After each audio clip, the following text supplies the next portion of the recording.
When we picture the founding of America, it's really easy to just imagine this unified group of guys working together in perfect, peaceful harmony. But, well, the historical sources reveal a much more complicated reality. A reality largely driven by one incredibly brilliant, famously cranky, and fiercely independent man from Massachusetts. So, let's jump right into this explainer and explore how John Adams and his unbending independence completely shaped the United States. In this explainer, we're going to track his stubborn devotion across 5 key arenas. We'll look at the principal defense, his time as the architect of American government, his stint as an independent diplomat, the explosive XYZ Affair, and finally, the highly controversial Alien and Sedition Acts. Let's get into it. All right, Section 1, the principal defense, specifically defending the Boston Massacre soldiers. Let's wind the clock back to March 5th, 1770. Tensions between colonists and armed British troops in Boston had absolutely boiled over. An unruly crowd started throwing oyster shells and chunks of ice at the soldiers, who ultimately fired into the crowd, tragically killing 5 colonists. Now, John Adams was a fierce patriot who deeply hated British tyranny, right?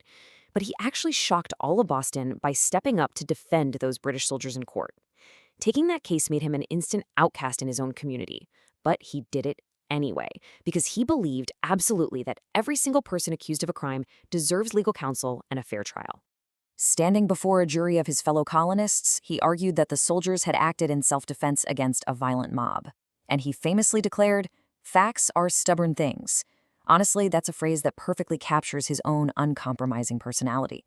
He was basically demanding that the law remain totally deaf to the political passions of an angry crowd. And you know what? It worked. He brilliantly convinced that colonial jury to acquit 6 soldiers of murder, with only 2 receiving lesser manslaughter charges. He proved, right from the start, that justice has to be based on hard evidence, not whatever the public is shouting about.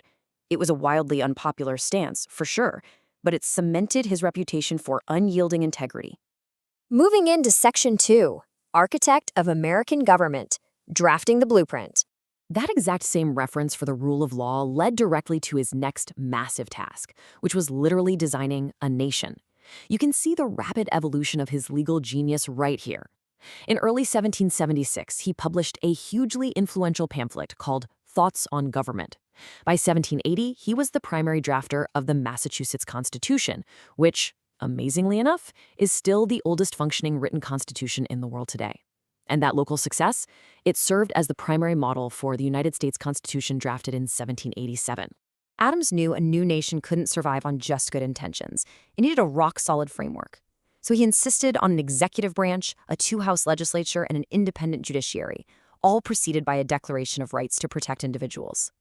If this setup sounds super familiar to us now, it's because Adams' stubborn insistence on these specific checks and balances literally became the DNA of the government we still live under today.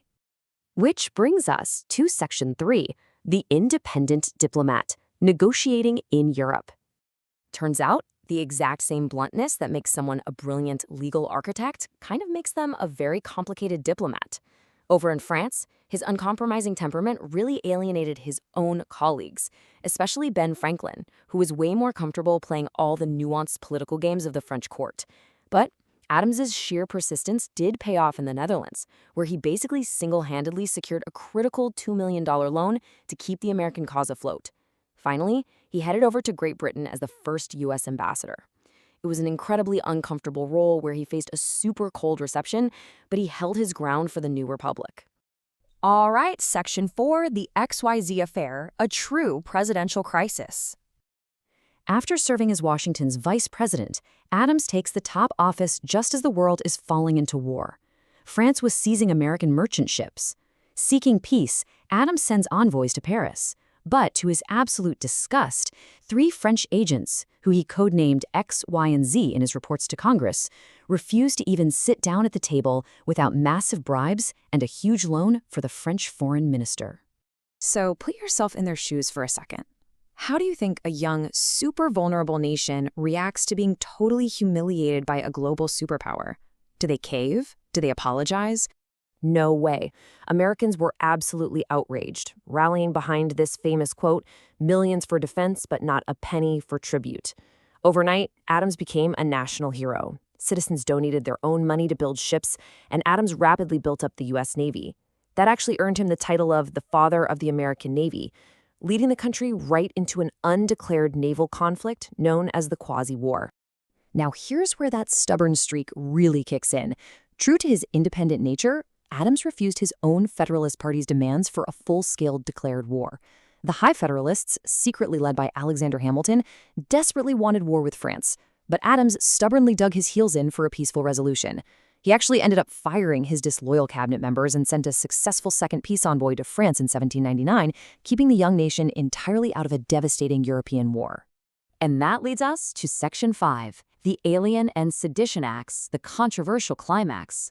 This is where the intense domestic pressure of the Quasi-War truly boiled over. Passed by the Fifth Congress during this massive wave of paranoia, these 4 measures tried to control immigrants and legally penalize fierce political opposition. The Sedition Act was by far the most explosive.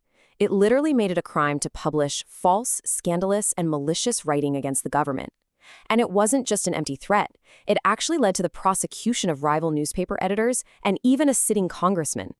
Now, looking at the historical sources, they show a really stark divide on these acts. On one side, the Federalists argued these were absolutely vital national security measures, meant to prevent French infiltration and stop domestic unrest, like Fraser's Rebellion. On the other side, Thomas Jefferson's Democratic Republicans looked at this and saw a terrifying unconstitutional overreach. To them, it was specifically designed to crush free speech and politically target immigrants who usually voted against the Federalists. Adams signed the bills into law, forever tying his legacy to this immense political controversy. All of this fierce domestic turmoil, combined with his deeply unpopular refusal to just declare an all-out war with France, well, it ultimately cost Adams the 1800 election. He lost to his former friend, Thomas Jefferson. Yet, his willingness to simply step down established this incredible precedent of a peaceful transfer of power between rival political parties, which at the time was practically unheard of in a world entirely ruled by monarchs. So here we have an uncompromising architect. His strict devotion to the law absolutely built the nation's foundation, but it also basically ended his own presidency. He put his principles way above his popularity, from the Boston Massacre all the way to the XYZ Affair. It really leaves you to wonder, is this kind of sheer stubbornness the ultimate political virtue for a founding leader, or is it a fatal flaw? Thank you so much for exploring the complex legacy of John Adams with me in this explainer. Keep questioning the facts, and I'll see you next time.